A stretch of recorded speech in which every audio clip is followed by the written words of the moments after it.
has qualified for the final of the snowboard slopestyle event ahead of tonight's Sochi Games opening ceremony. Bright, who is defending her half-pipe title, experienced few problems on the much criticised course. Tora Bright is one of the true stars of Australia's Winter Olympic team, and she set herself up brilliantly for a second gold medal. A winner in 2010 in Vancouver in the half-pipe, Bright is competing in all three snowboard events, the slopestyle, half-pipe and snowboard cross in Sochi. In qualifying for the slopestyle, Bright looked every inch a champion in waiting.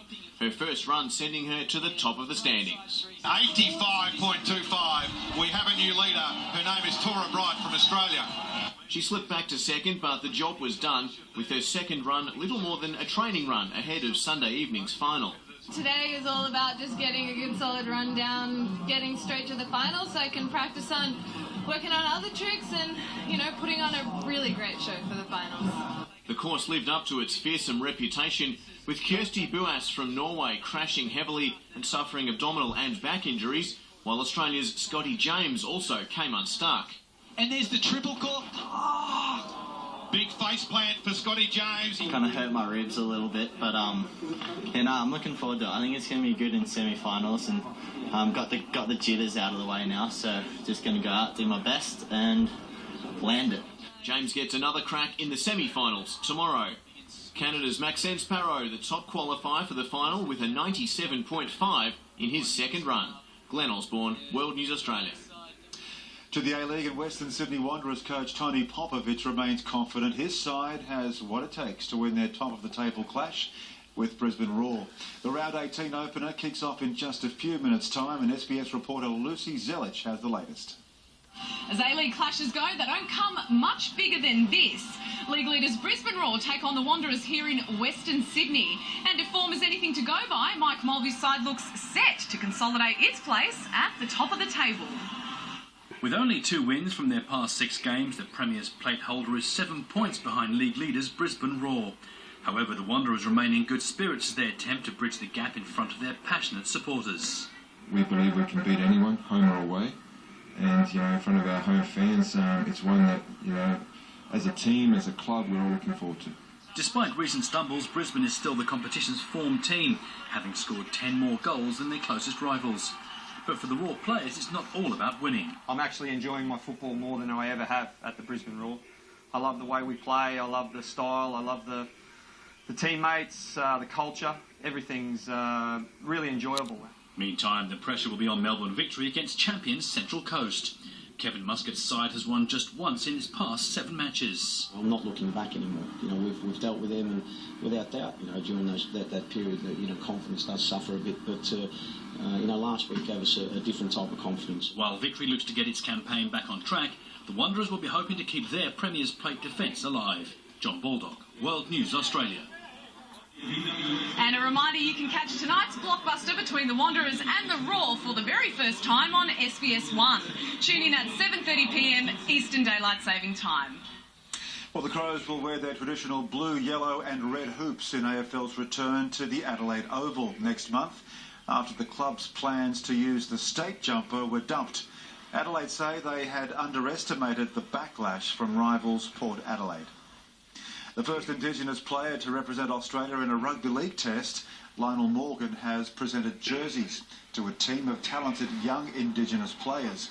The inaugural First Nations Goanna side will take on the Newcastle Knights tomorrow in a pre-season match for the Lionel Morgan Cup. Gives all the young players, promising players, the opportunity to make the grade and go on to bigger and better things. And you can catch the Goanna's trial match against the Knights live on NITV tomorrow night from 6:30 p.m. That's Eastern Daylight Saving Time. Australia cricket coach Darren Lehmann says selectors have already decided on who will replace George Bailey in next week's first test against South Africa. Despite poor weather affecting the team's preparations, Lehmann believes a successful Ashes series has the tourists in a good position to beat the world's #1 test team. Alex Doolan and Phil Hughes remained locked in a battle for Bailey's spot. I think we pretty much know what we're going to do, so it depends on what sort of wicket we get at Centurion. At the moment I can't see it, so we'll have to see what the wicket turns out like. Australia will be looking to win a series away from home for the first time in over a year. Meantime, the ACT Meteors Fairy Tale 2020 season was brought to a crushing end as the Queensland Fire soared to a 7-wicket victory in today's final at the Wacker. Chasing 108 for victory, the Fire cruised to 3 for 108 with 35 balls to spare. Queensland opener Delissa Kimmins was the standout, cracking an unbeaten 78 off 52 balls. Australia pair Stuart Appleby and Scott Gardner sit 2 shots off the lead after the first round of the rain-hit Pebble Beach National Pro-Am. USPGA Tour rookie Andrew Loop fired an 8 under par to grab the early lead, but the shot of the day belonged to James Hahn. His approach on the par 5/6 dropped in for an eagle. Hahn ended the day 5 shots off the leader. Got it right. To cycling, and the leader's jersey at the Sun Tour has changed hands, with Victorian Simon Clark moving into the overall lead. The Orica Green Edge rider was part of a 3-man breakaway which successfully stayed away. Burning sunshine from Ballarat to Bendigo for Stage 2 of Victoria's premier cycle tour. The yellow jersey on the shoulders of Nathan Haas was under threat when a group of 16 riders moved off the front of the peloton.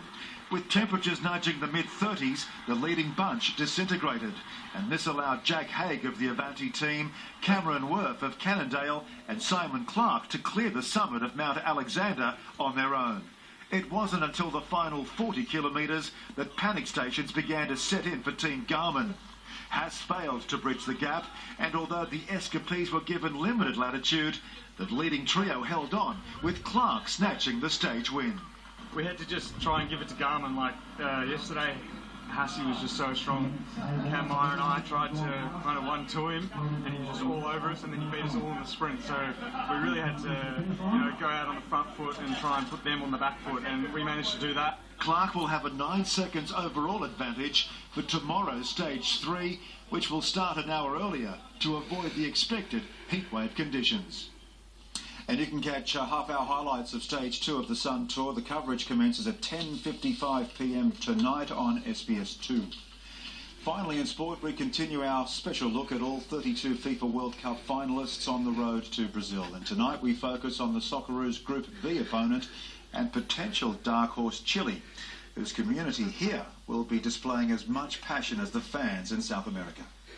For the large Chilean community in Australia, football, and in particular the World Cup, brings everyone together.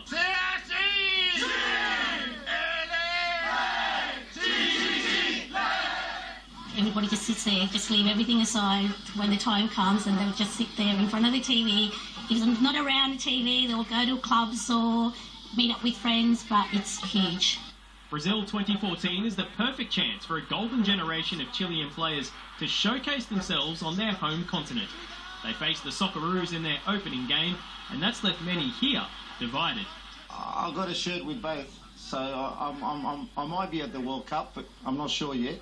So I'll be wearing a shirt with the Australian on my back and the Chilean flag on the front. Chile's best performance at the tournament was in 1962, when as host it finished third, only falling to eventual champion Brazil.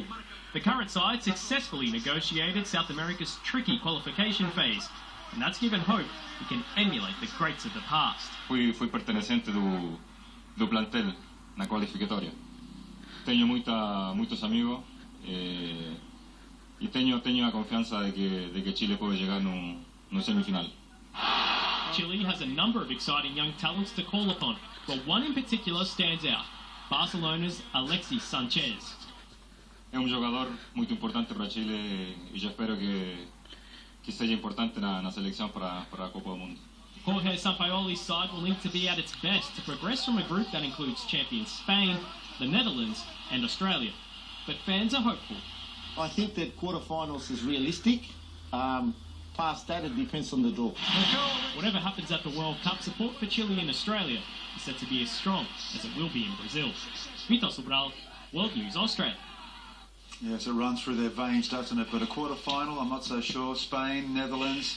Oh, it's tough. They're pretty confident, though. Give them that. Thanks, Tomo.